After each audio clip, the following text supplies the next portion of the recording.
Alléluia. Je vous salue au nom du Seigneur Jésus-Christ. Je rends gloire à l'Éternel qui nous offre l'occasion ce soir d'être là et de partager avec vous sa parole. Je remercie l'aumônier Clément Jason pour nous avoir invités, les conseils paroissiaux avec lui également, pour nous avoir associés à ces programmes de quinzaine de prières. L'occasion pour moi de présenter à toutes et à tous nos vœux le meilleur. Vous souhaitez une très heureuse et glorieuse fin d'année 2022 et une année porteuse et inauguratrice des nouvelles saisons 2023. Je crois que j'ai prophétisé pour quelqu'un. Ça même à ma femme, je n'ai pas encore dit. Alléluia. Le Seigneur est bon, nous sommes là parce que la bonté du Seigneur nous maintient en vie. Ça fait longtemps que je suis passé par ici. Vous revoir est une preuve de plus, preuve éloquente que la grâce du Seigneur est avec nous. Alléluia. Et je vous prie de bien vouloir vous lever. Nous allons lire quelques versets dans la parole du Seigneur et nous allons écouter le Seigneur nous parler pendant quelques minutes avant de nous replonger dans la prière.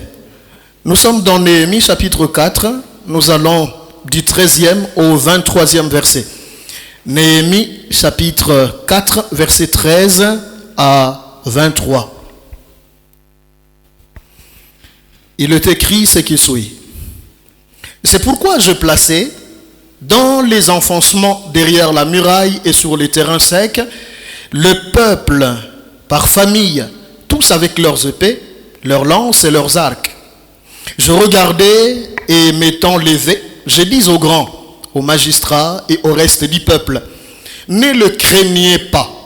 Souvenez-vous du Seigneur, grand et redoutable, et combattez pour vos frères, pour vos fils et vos filles, pour vos femmes et pour vos maisons. Lorsque nos ennemis apprirent que nous étions avertis, Dieu anéantit leurs projets. Ce soir, Dieu anéantira les projets de tes ennemis. Ce soir, Dieu anéantira les projets des ennemis de notre pays. Et nous retournâmes tous à la muraille, chacun à son ouvrage. Depuis ces jours, la moitié de mes serviteurs travaillaient et l'autre moitié était armée de lances, de boucliers, d'arcs et de cuirasses. Le chef était derrière toute la maison de Juda. Ceux qui bâtissaient la muraille et ceux qui portaient ou chargeaient le fardeau travaillaient d'une main et tenaient une arme de l'autre. Chacun d'eux, en travaillant, avait son épée sainte autour des reins. Celui qui sonnait de la trompette se tenait près de moi. Je dis aux grands, aux magistrats et au reste du peuple, l'ouvrage est considérable et étendu, et nous sommes dispersés sur la muraille, éloignés les uns des autres. Au son de la trompette, rassemblez-vous auprès de nous, vers les lieux d'où vous l'entendrez. Notre Dieu combattra pour nous. C'est ainsi que nous poursuivions l'ouvrage. La moitié d'entre nous, la lance à la main, depuis le lever de l'aurore jusqu'à l'apparition des étoiles. Dans ce même temps, je dis encore au peuple que chacun passe la nuit dans Jérusalem avec son serviteur. Faisons la garde pendant la nuit et travaillons pendant le jour. Et nous ne quittions point nos vêtements, ni moi, ni mes frères, ni mes serviteurs, ni les hommes des gardes qui me suivaient. Chacun n'avait que ses armes et de l'eau. Parole du Seigneur. Nous pouvons nous asseoir. Merci beaucoup. Lève-toi et combat pour ton pays. C'est le sous-thème que nous développons, comme vous le savez. Lève-toi, combat pour ton pays. Pour moi, frères et sœurs, ce sous-thème est un impératif qui est adressé aux chrétiens patriotes. C'est un impératif qui est adressé aux chrétiens patriotes, c'est-à-dire à celles et ceux qui reconnaissent et qui ont conscience de l'importance cruciale d'avoir un héritage temporel, c'est-à-dire la terre ou le pays d'appartenance dans ce monde ici, et cela nonobstant notre espérance chrétienne d'hériter la cité céleste dans l'éternité. Alléluia. N'est-ce pas que nous hériterons une cité céleste dans l'éternité? Ça, je l'appelle héritage éternel. Mais ici, nous parlons d'un héritage temporel, un héritage dans le temps. Et cet héritage-là, c'est notre pays, notre pays. Et pour ce pays-là, il nous est adressé un impératif, l'impératif qui consiste à nous lever et à combattre en sa faveur. Alléluia. Le Seigneur notre Dieu, connaissant l'importance et la nécessité de ce que je suis en train de vous attester, de vous dire, c'est-à-dire la nécessité d'avoir la terre, le pays, lorsque nous nous référons à l'alliance qu'il a conclue avec Abraham, nous allons nous rendre compte avec étonnement peut-être que Dieu, cette alliance-là s'articule autour de 3 éléments fondamentaux.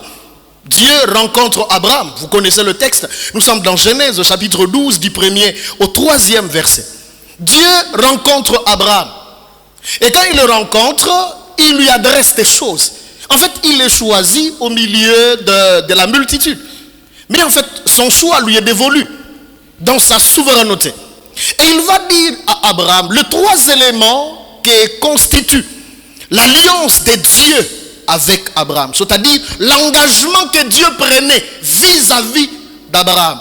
C'est pourquoi Dieu s'est lié vis-à-vis d'Abraham. C'est 3 choses. La première, curieusement, c'est la terre. La terre. La terre. La deuxième, c'est la nation. La grande nation. Dieu lui promet une grande nation. Je ferai de toi une grande nation. Et la troisième, c'est la bénédiction. Peut-être que si on nous demandait de présenter les choses, nous aurions commencé par la bénédiction. Mais Dieu ne commence pas par la bénédiction parce que à quoi peut vous servir une bénédiction si vous n'avez pas de cadre géographique au sein duquel en jouir, en bénéficier? Alléluia. Est-ce qu'il y a un chrétien qui réalise à quel point la patrie est sacrée ici? Dieu s'engage vis-à-vis d'Abraham en lui disant, je te donnerai la terre. La terre. Et lorsque vous poursuivez la lecture, il y a autant de passages bibliques qui reviennent sur l'alliance avec Dieu en s'appuyant sur le pays, la terre. Plus loin, Dieu va dire à Abraham, la terre sur laquelle tu te trouves là, parce qu'en Genèse 10, il lui demande de quitter sa parenté, son pays, et d'aller vers la terre, le pays qu'il allait lui montrer. Il l'obtempère. Et de là, Dieu va lui dire, tu vois, ma belonia tioyo, na bonzeli yo yango, yo na bokitani na yo. En d'autres termes, voilà la terre que je t'ai promis. C'est celle-ci. Nous connaissons l'histoire de la Bible. Vous savez que malgré plus de 4 siècles de la descendance d'Abraham en Égypte, Israël a fini par s'installer pendant plusieurs années en Canaan. Et là, nous ne parlons pas d'un Canaan spirituel. Il s'agit d'un Canaan temporel, terrestre, géographiquement localisable. Nous connaissons tout ça. Bien-aimés dans le Seigneur, puisqu'il en est ainsi, nous n'avons pas d'autre choix que de nous exécuter devant cet impératif. Je me suis proposé deux éléments autour desquels échanger avec vous. Le tout est donc de savoir pourquoi et comment devons-nous nous exécuter devant cet impératif patriotique. Alors voilà les 2 points. Pourquoi et comment? Commençons par le pourquoi. La première des raisons pour lesquelles, et avant d'y aller, j'aimerais vous dire que le texte lu ici est pour moi un paradigme de ce que je suis en train de vous dire. Il s'agit d'un leader hautement spirituel, un leader courageux, intègre avec toutes les qualifications possibles, qui mobilise son peuple pour une fastidieuse entreprise, la reconstruction de murailles de Jérusalem. Et Jérusalem n'était pas dans le néant, c'était dans un pays, et c'était leur pays. Néhémie est pour nous un exemple, une source d'inspiration, et avec le temps nous allons le découvrir. La première raison, mes frères et sœurs, pour laquelle nous avons à nous exécuter devant l'impératif qui consiste à nous lever et à combattre pour la RD Congo. Parce que notre terre, c'est la RD Congo. Notre terre, c'est pas Brazzaville. Notre terre, c'est pas États-Unis d'Amérique, un des États. Notre terre, c'est pas n'importe quel pays que nous pouvons citer. Notre terre à nous, c'est la RD Congo. Et vous ne vivrez jamais mieux ailleurs qu'en RDC. Vous n'êtes pas d'accord avec moi? Allez-y partout où vous voulez à travers le monde. Mais ça ne sera jamais comme chez vous en RDC. Nous avons autour de nous, il y a parmi vous autant de personnes qui ont eu la grâce de voyager. Il n'y a pas longtemps, nous avons été profondément écœurés par le traitement qui nous était réservé par l'Angola. Pourtant un pays ami. Rappelez-vous, remontez l'histoire. Vous vous souviendrez qu'il y a des années où en Angola, on était obligé de venir ramasser ce qui était de trop dans notre pays. N'est-ce pas, non? Ce qui était de trop dans notre pays sur le plan alimentaire. Ils s'en procuraient pour aller avec. C'est pas au ciel, c'est dans ce même monde ici. Mais il faut voir à quel point on a traité, on a déshumanisé nos frères, congolaises et congolais.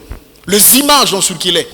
C'est pas seulement l'Angola. Ici, en face de nous, Congo-Brazzaville, les images sont encore fraîches dans nos têtes. Nous avions des frères et des sœurs étalés le long de la chaussée vers la commune de Kinshasa, là-bas, à côté des caniveaux. C'était piant, mais ils n'avaient pas de choix que de rester là. Pourquoi? Parce qu'ils ont été dans un pays qui n'est pas les leurs, et là, le pays a décidé de les expulser. Alléluia. Si nous avons à nous battre, c'est en faveur de notre pays. Si nous avons à fournir des efforts pour que les choses aillent mieux, c'est en faveur de notre pays. On n'en a pas deux. Il n'y a pas deux RD Congo. Nous n'en avons qu'une seule. Alléluia. Alors la première raison pour laquelle nous devons nous battre pour cela, c'est parce que la RD Congo est notre sacré héritage que nous avons de la part de l'Éternel. La RD Congo est notre sacré héritage que nous avons de la part de l'Éternel, notre Dieu. J'aimerais que nous les sachions de cette manière-là, que nous les notions de cette manière-là. C'est comme ça que je vois ce pays. Le Congo est notre sacré héritage. Ce n'est pas seulement un héritage, c'est un héritage sacré. Il est bien plus que d'autres héritages. Lorsque nous lisons Psaume 115, la 16e strophe, j'aime ce qui est dit là-dedans. Il est écrit, les cieux sont les cieux de l'Éternel. Mais il a donné la terre au Fils de l'homme. Les cieux, c'est les cieux de Dieu. On ne va pas aller installer notre QG au ciel. C'est le domaine de papa, c'est le domaine de Yahweh, le domaine de Dieu. Mais le même Dieu-là a donné la terre au Fils de l'homme. J'aime aussi autant Jérémie chapitre 25. 27 plutôt, le verset 5. Jérémie dit, c'est moi qui ai fait la terre, les hommes et les animaux qui se trouvent sur la terre, par ma grande puissance et par mon bras étendu. Et moi, je donne la terre à qui cela me plaît. Alléluia.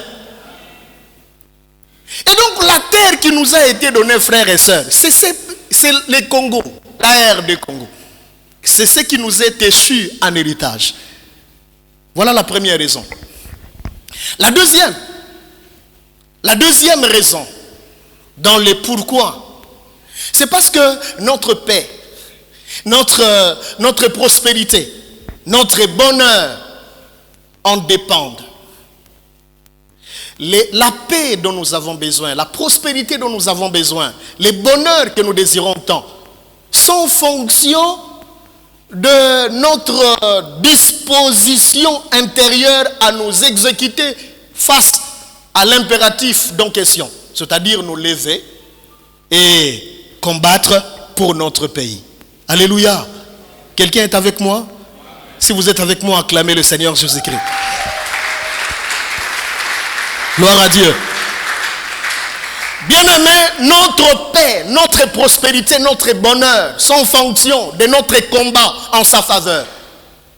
Dites-moi quel est votre degré de combat en faveur du Congo et je vous dirai quelle est la dimension de la jouissance de votre paix, de votre prospérité et de votre bonheur dans ce pays. Alléluia. C'est la deuxième raison pour laquelle nous devons nous lever. C'est-à-dire changer de posture, changer de conception, changer de perception vis-à-vis de notre pays. C'est ça, nous lever. Mais ça ne suffit pas de nous lever, il faut agir. Il faut agir. Il y a des gens qui sont debout mais qui somnolent. Hein? Ça vous est déjà arrivé d'être debout et puis vous somnolez. Hein? Ça arrive à tout le monde, surtout après autant de sacrifices. Vous êtes debout mais vous n'êtes pas là en réalité. Vous n'êtes pas debout, vous êtes assis, endormi même, mais debout. Ça arrive. Nous devons nous lever, mais bien au-delà de ça, nous devons combattre. Et le combat, c'est l'action. L'action, tout ça azimut, comme disent les juristes. Tous ensemble, quels que soient les horizons auxquels nous venons, nous devons nous lever, nous devons nous battre pour ce pays. Le combat n'est pas celui de la jeunesse seulement. Le combat n'est pas seulement de papa, de tout le monde. Papa, maman, frères, sœurs, enfants, tous. Nous devons nous lever comme un seul homme et combattre pour notre propre pays. Nous avons un exemple frappant de Néhémie qui, un leader vivant à l'étranger, dans de très bonnes conditions. Il n'avait rien à envier de son pays qui était en ruine de l'autre côté. Lui il était à Babylone et il était échanson du roi, le bras droit du roi. C'est lui qui goûtait le vin et la nourriture. Non, les rois n'avaient pas à boire n'importe quel breuvage, à manger n'importe quel repas, si cela n'est pas passé dans la bouche de Néhémie. Figurez-vous. C'est un confident du roi. C'est pas n'importe qui. Il a tout simplement appris que les rescapés juifs qui sont partis de Babylone, de la Perse, pour Jérusalem, ils sont au comble du malheur et de l'opprobre. Et tout Jérusalem est en ruine. C'était suffisant pour que Néhémie arrête tout, engage sa spiritualité, se lève pour combattre en faveur de son pays. Il était dans un royaume, le pays le plus puissant du monde à l'époque. À ce jour, on parlerait des États-Unis d'Amérique.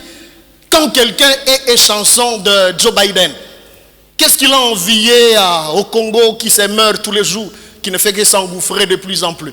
Qu'est-ce qu'il a envié? Vous savez combien de personnes ont changé de nationalité une fois à l'étranger parce qu'elles se disent non, il faut au Bossanamasolo Congo. Il y en a même qui vont jusqu'à dire il y a même certaines autorités qui brillent dans ce genre de discours. Non, rassurez-vous, il fera très beau vivre au Congo. Je vous assure, je ne vous raconte pas des contes. Les gens vont émigrer, Mindélé, de partout pour s'installer au Congo, dans ces pays ici. Voilà pourquoi nous avons tout intérêt de combattre pour notre propre pays. L'avenir se prépare, hein, et c'est aujourd'hui qu'il se prépare. Alléluia. La troisième raison pour laquelle nous avons à nous lever et nous battre, l'essor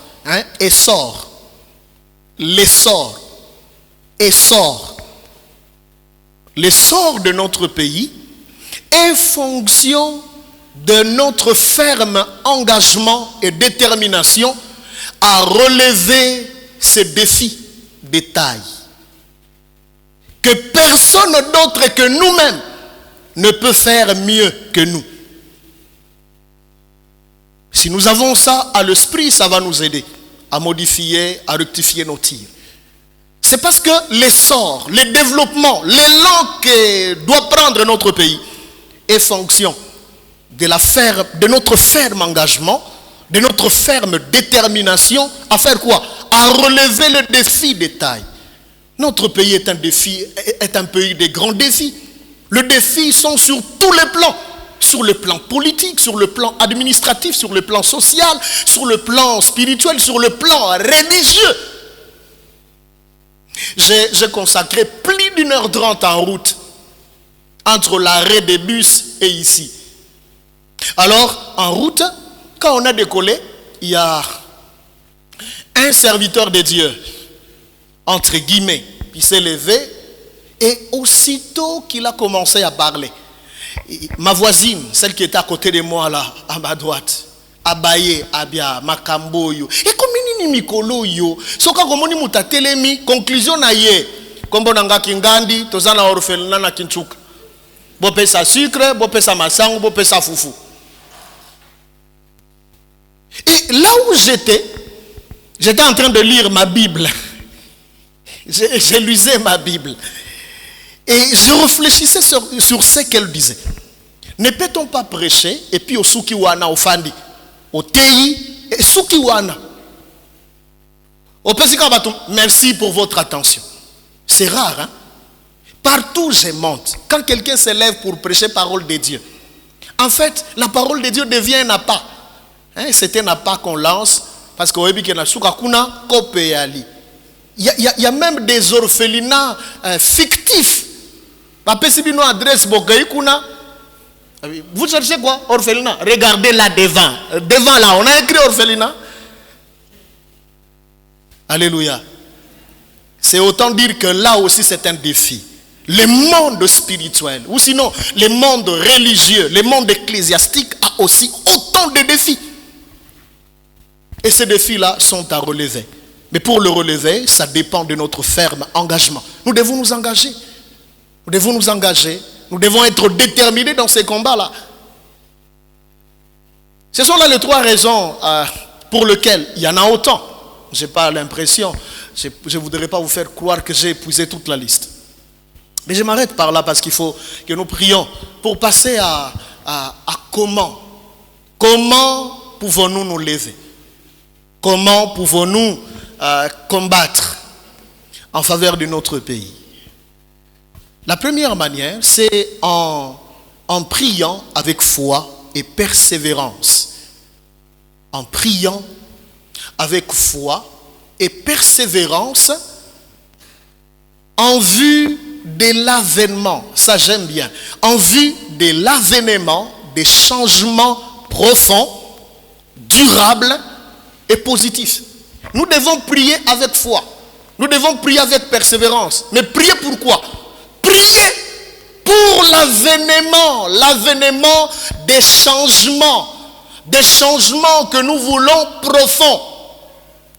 Pas des changements superficiels, des changements profonds, des changements durables, des changements positifs. Les changements peuvent être profonds mais négatifs. Et nous devons prier pour cet avènement-là, l'avènement de ces changements. Alléluia. J'ai rappelé ici Néhémie.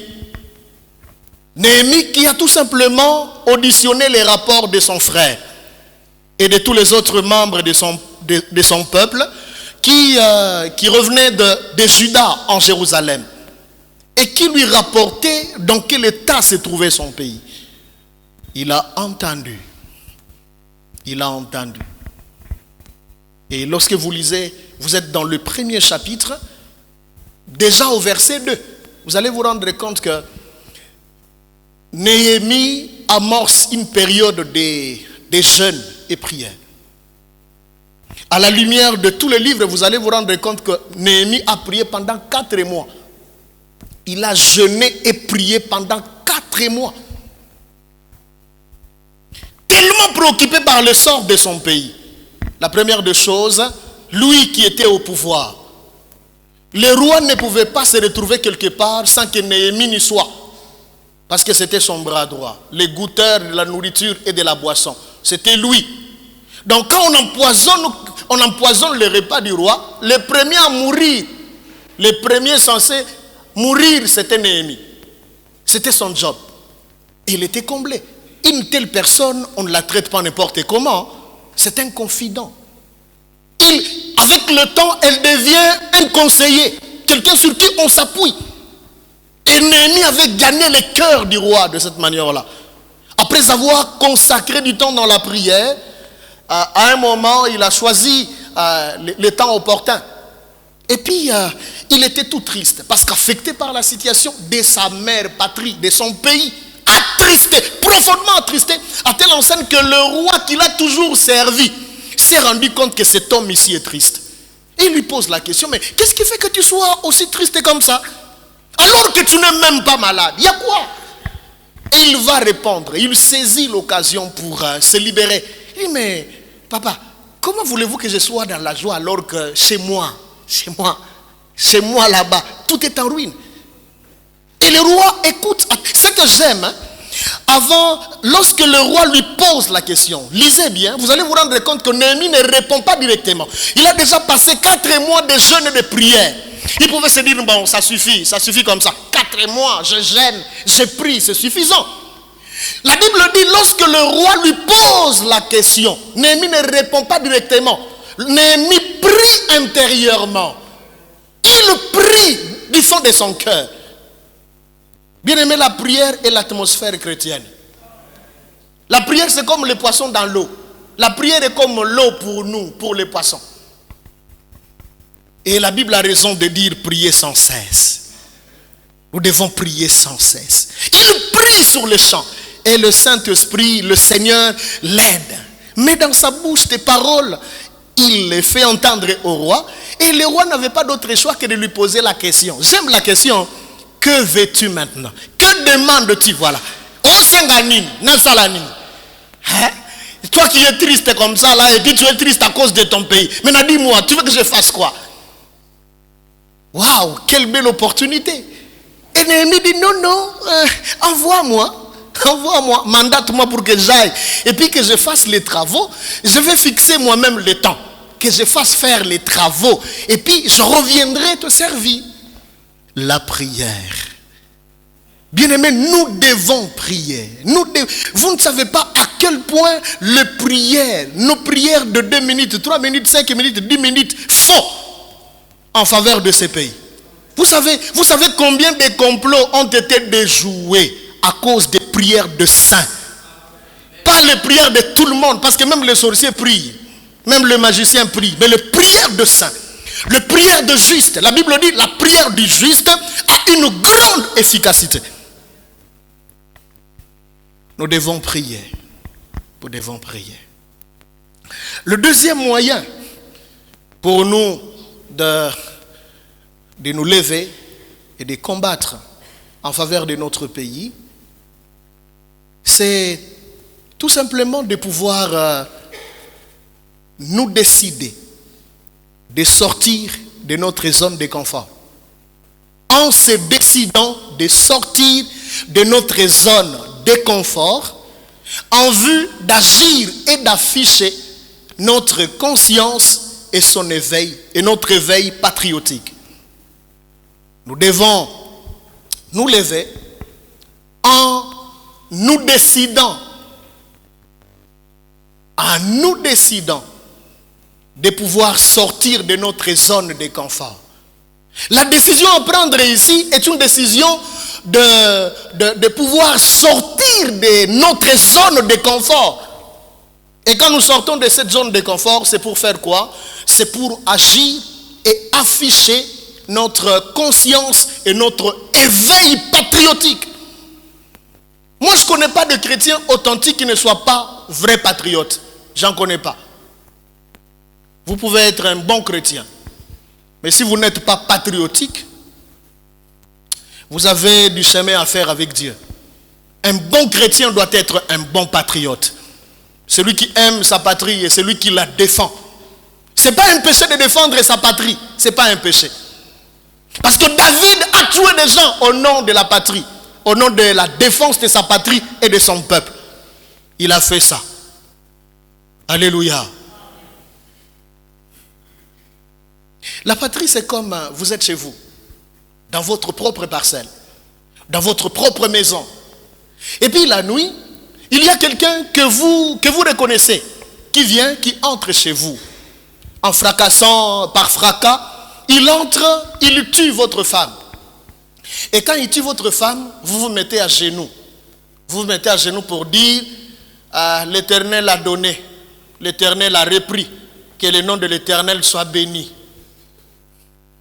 Ni tu es souvenu du ventre de ta mère, ni tu y retourneras. Qui est prêt à agir de cette manière-là? Ici, là. Si vous êtes là, je vais faire une prière particulière sur vous. Non, rassurez-vous, je vais imposer même pied sur vous. Non, il n'y a personne comme ça là, ici. Chez vous, propriétaire, dans votre maison. Et puis quelqu'un entre, un individu que vous connaissez, qui vit dans l'autre avenue là, il entre, il tue votre femme. Hein? Quand il vous voit vous lever, il tue votre premier-né. Et puis vous, tellement trop spirituel, plus que Job, vous vous levez, vous vous mettez à genoux. Seigneur, gloire à toi. En tout cas, les enfants éveillés vont dire, papa, toi tu es complice. On tue maman devant toi. On tue notre yaya et puis toi tu ne fais rien. Tout ce que tu trouves bon à faire, c'est prier. Même une vous savez, quelquefois nous avons des problèmes parce que il ne nous arrive pas quelquefois de faire la part des choses. Non, dans la vie chrétienne, tout n'est pas prière. Osons comprendre, hein? Dans la vie chrétienne, dans la marche avec Dieu, tout n'est pas prière. Tout ne se réduit pas par la prière. Oui, prier sans cesse. Mais pas devant n'importe quoi que nous sommes appelés à prier. Et à tu n'as pas à prier, mais tu as à agir. Eh! Obomi momi nangai.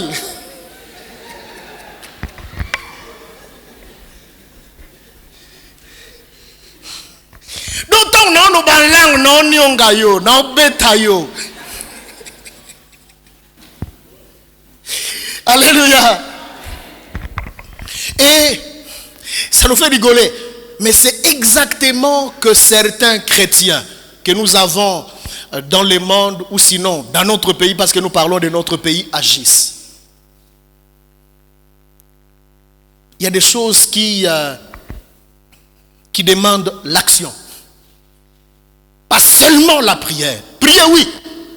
Non, vous pouvez prier pour que, Seigneur, fais en sorte que l'arme que je manie ici, si elle a été programmée pour que la balle atteigne 1000 mètres, fais en sorte que le Saint-Esprit véhicule la balle là, pour qu'elle atteigne 3 kilomètres. Je suis d'accord pour ces genres de prières. Alléluia. Sortir de la zone de confort. Néhémie nous inspire. Comme je le disais tantôt, et chanson. Il était dans de très bonnes conditions avec le roi. Il était suffisamment salarié. Comme je le disais, parce que vous lui devez votre vie. Lui-même peut vous empoisonner. Donc, à Megi Biloko poison zate, mais il m'a kamati poussière, ache. Yoko lia parce que vous avez une assurance tellement. À Megi la Biloko na Biloko akomela. Il peut vous achever. On les gâte même. Et il était dans cette position-là. Il reçoit les rapports. Voilà ce que j'appelle sortir de sa zone de confort. Là, à Babylone, il était dans sa zone de confort. Avec le roi, il était dans la zone de confort. Il ne manquait de rien, de rien. Mais on lui apprend que ton pays est en ruine. Du coup, il se décide de tout abandonner pour un temps et d'aller reconstruire. C'est salir le main. Lisez bien le livre de Néhémie. Il arrive là, il a fait 3 jours, ne disant rien, ne faisant rien. Et puis quelques temps après, il se lève la nuit, sans dire à personne, sans avertir à qui que ce soit. Il se lève lui-même avec ses gens. Il commence à sillonner tout Jérusalem, la nuit. Il prend tous ces risques-là. Tous ces risques-là pour l'amour qu'il avait pour sa patrie. Bien aimés, nous devons sortir de notre zone de confort pour notre pays. Et lorsque nous sortons de cette zone de confort, ça doit être pour agir. Néhémie n'a pas quitté Babylone pour rester comme ça. Il a quitté Babylone pour aller à Jérusalem et reconstruire le muraille de Jérusalem. C'est ça l'action. Nous devons sortir de notre zone de confort pour afficher notre conscience patriotique. Et c'est comme là, et puis un voleur vole quelqu'un. Tout le monde voit qu'on vole votre frère. Mais personne ne dit mot. Vous avez déjà vu ça, n'est-ce pas? Pourquoi les gens ne disent mot? Ils ont peur, n'est-ce pas? Celui qui vole là, à ça combien? Attends vous-même, vraiment. Un seul voleur. N'arrête de bus, vous voyez un seul voleur. On vole quelqu'un, mais les gens sont là. Les gens sont là. Baota là. Il n'y a pas longtemps, en face de la RTNC, quelqu'un, le receveur est là. Dans le système, il faut payer sa mbongo na entrée. Il avait de l'argent derrière. Et quelqu'un feignait d'être client. Mais le travail qu'il faisait là, avec cet attroupement, c'est faire entrer le main dans la poche. Il a vidé la poche. Et les gens étaient là. Les gens étaient là. Personne pour dénoncer. Il y avait un militaire là qui s'est approché de lui. Le quoi à moi si? On dirait militrice. Mais militrice. Alléluia. Vous savez que sous d'autres cieux, ce n'est pas comme ça. Hein? C'est un comportement antipatriotique. Donc c'est comme ça qu'on peut tuer quelqu'un. Vous êtes là, vous regardez. Vous ne ferez rien. Parce que vous avez peur. Et nous devons dépasser ça. Dépasser notre peur. Est-ce que vous savez qu'il n'y a pas longtemps ici que tout le monde est arrivé finalement à dire que nous sommes occupés par le Rwanda? Il n'y a pas longtemps ici dans ce pays. Ça ne fait pas longtemps. Il a fallu tellement un grand travail. C'est un travail qui se faisait dans la diaspora. Je connais quelqu'un qui a donné, qui a consacré plus de 20 ans. Vous connaissez Honoré Ngwanda, feu Honoré Ngwanda. C'était le travail. Il avertissait depuis plusieurs années que nous sommes inféodés. Et aujourd'hui, tout le monde sait que notre pays est suffisamment et profondément infiltré. Par qui? Figurez-vous. Hein? Le Rwanda pouvait faire quoi chez nous? Le Rwanda tel que vous le connaissez là. Mais sauf ils inspirent la terreur et la peur. C'est leur modus operandi. Ils opèrent comme ça. Et même, suivez l'histoire, suivez l'actualité à l'étranger. Vous vous opposez contre lui. Vous êtes à Washington. On vous élimine de là. Et c'est ça, c'est comme ça qu'il opère. Mais je bénis le Seigneur pour le degré d'éveil et de conscience patriotique aujourd'hui. Ça, je salue. J'étais très content.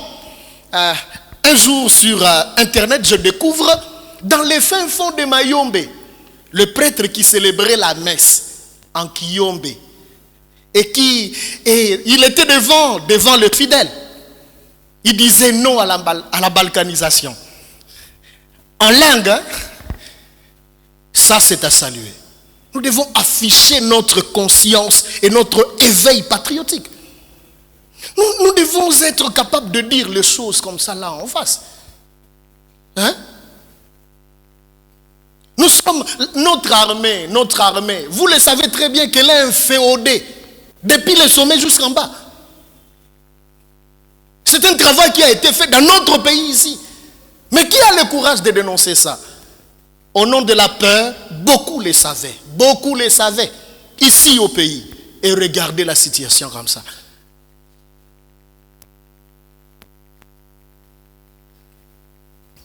Troisièmement, je dois m'arrêter.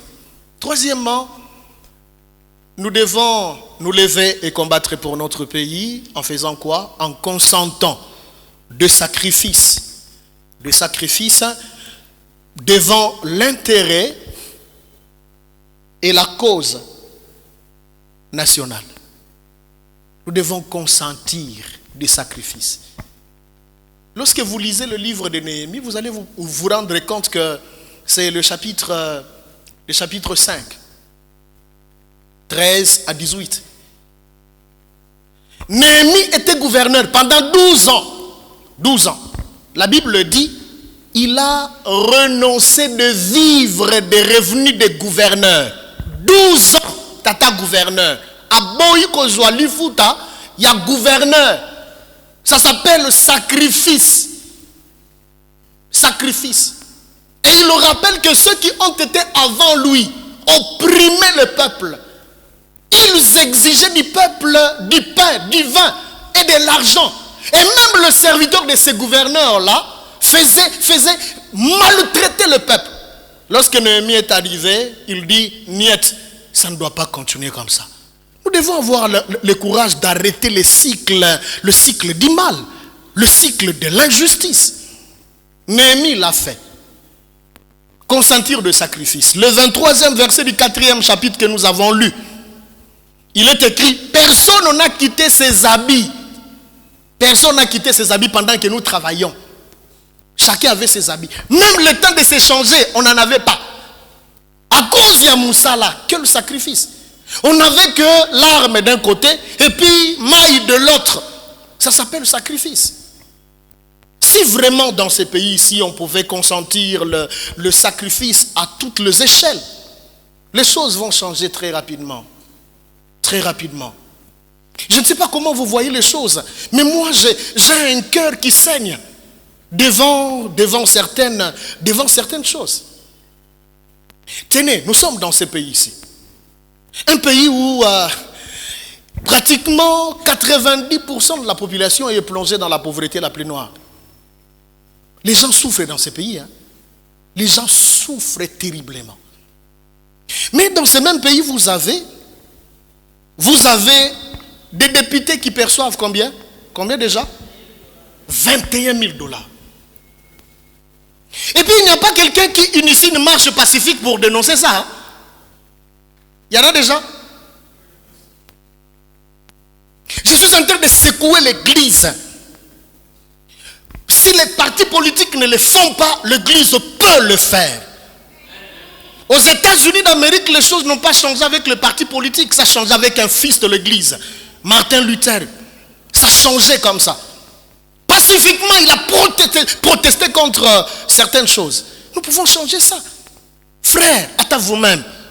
Vous avez celui qui a fait de vous, qui vous a rendu capable de lire, de compter, de devenir ce que vous êtes. Vous fermez les yeux pour qu'ils perçoivent. C'est déjà combien? 100 000 ou 200 000 ou 300 000. Même si c'est 500 000 aujourd'hui. Vous avez 21 000 $. On peut appeler ça sorcellerie. On peut appeler ça sorcellerie. Nous en avons combien? 500, 300, presque 1000, Papa Dina. On a le député. Ce qu'on dit, sénateur, nationaux, provinciaux. Frère, il y a de quoi nous révolter, mes frères, mes soeurs, dans ce pays ici. Et c'est pour ça que nous nous préparons. Et nous devons nous préparer pour ça. Un jour viendra où nous sommes l'église. Nous levons les temps et nous disons non à ça. À ça, nous disons non. Et nous proposons ça. Pour notre prospérité commune. C'est faisable. Nous devons bannir la peur. Les révolutions ont toujours entraîné des pertes. Je peux être localisé comme ça là. Et puis éliminé. Mais je serai l'homme le plus heureux du monde parce que je mourrai pour une cause juste. Une cause noble. Et vous en faites pas, on ne va pas m'éliminer. Dieu est là. J'ai encore de vérité à dire. C'est révoltant. C'est révoltant. On est ça comme député. Beaucoup de choses, tu pas président. Tu pas président de l'Assemblée du Sénat. Tu pas ministre. Le ministre même, nous savons ce qu'ils perçoivent. Bon, comme si cela ne suffisait pas. Salaire, c'est celui-là. Et puis, on les gâte avec des dons. Des dons. Soyons raisonnables. Quand on a besoin de faire des dons, entre ceux qui ont quelque chose et ceux qui n'ont rien, il faut les donner à qui? J'aime bien la générosité, appelons ça comme ça, du chef de l'État. Mais si ça pouvait être moi son conseiller, je lui dirais ne commence pas par eux. Ils ont déjà 21 000 $. Palissade, mon coin, ça a combien? Fois 500, nous sommes à combien? Est-ce que vous savez que Nakata Afrique, il y en a qui ont fait des dons, mais d'une autre manière. Bazu ba tracteur, ba pèse la population. Bazu ba ambulance pour améliorer le système de santé. Et qui a déjà fréquenté HJ? Plusieurs ici, n'est-ce pas? HJ n'a limité. Il y en a aussi en ville. Allez-y là-bas. Vous pouvez quand même respirer et pousser un ouf de soulagement. Vous êtes à l'hôpital. HJ, ici à Kinshasa. Mais c'est l'argent de qui? L'argent là qui entre là-bas. Allez-y là-bas, vous verrez des ministres, des politiciens déferler là-bas. Dans notre pays, là-bas. Mais c'est l'argent de qui, je vous demande, s'il vous plaît? Voilà. Combien de banques appartiennent aux nationaux? Combien de supermarchés reviennent aux nationaux? Et ça, ce n'est pas suffisant pour nous révolter, mes frères. Nous sommes tombés trop bas, trop bas. Nous sommes dans un gouffre. Et il faut aspirer, il faut désirer et hâter l'avènement des changements profonds, durables et positifs. C'est possible de faire ça.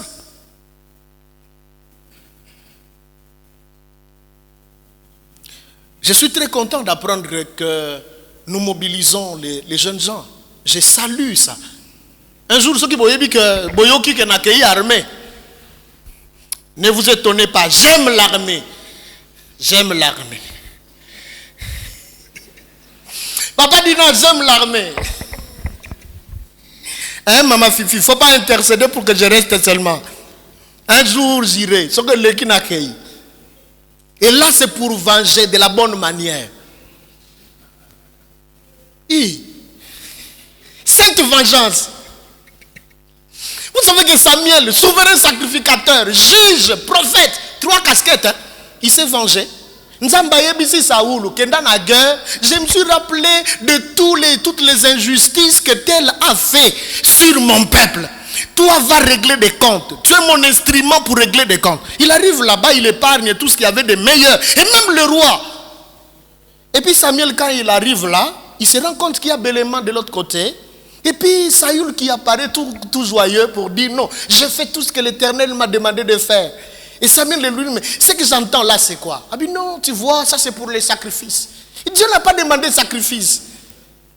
Et vous savez qui a achevé ces rois-là qu'il a épargnés? C'était Samuel. Non, chers frères, chères sœurs, si vous en avez vocation, entrez dans l'armée. Mais ce n'est pas ça qui me préoccupe le plus. Je nous encourage tous à entrer dans l'armée. Je suivais le premier ministre de la Défense qui disait il nous faut ramener les effectifs de notre armée à 500 000. Parce qu'aujourd'hui, on est à combien? À 100 000, n'est-ce pas? Donc, il y a le défi de 400 000. C'est bien bon. Mais la question que je me pose, dans quelles conditions va-t-on placer nos enfants là? Dans quelles conditions va-t-on les placer? Kende na kan kokolo awa, ogoyo kapusa osanza. Kan kokolo.